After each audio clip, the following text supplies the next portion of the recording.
চারপাশে শুধু খালি পানি আর পানি, অন্যদিকে আর কি কোনো দেখা যায় না আর কি, কোনো কুল কিনার নাই। কারণ আমরা আর কি ট্রলারের মধ্যে আছি, সাইকেল নিয়ে যাচ্ছে এবং সাথে ড্রাইভার রয়েছে। চারদিকে যেদিকে দেখা যায় শুধু খালি পানি আর পানি, পানি ছাড়া অন্য কোনো দিকে আর কি কোনো কুল নেই।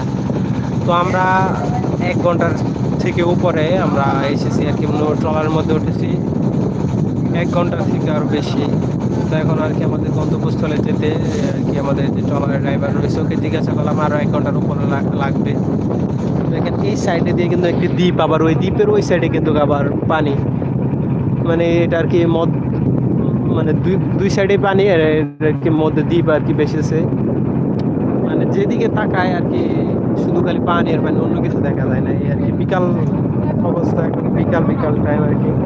বিকালে আর কি দেখেন ট্রলার, ওই যে কত দূরে একটি ট্রলার দেখা যাচ্ছে, আবার চারো সাইড দেখা যায় কোনো ট্রলার, কোনো না বলতেই নেই, কোনো সাইডে ট্রলার নাই। এখানে আমরা আছি অবস্থায়।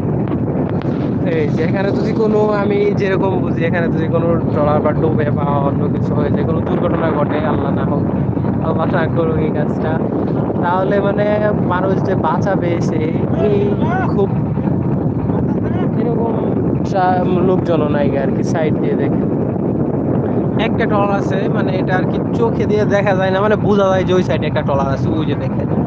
আবার ও মানে এটা দেখাই যায় না, ক্যামেরার মধ্যে আসেই না।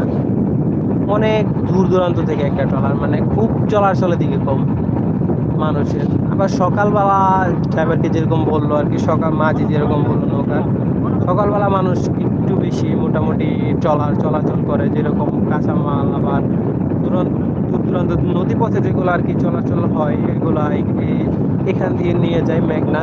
এটা আর কি মেঘনা নদীর অনেক ভিতরের সাইড পড়েছে আর কি।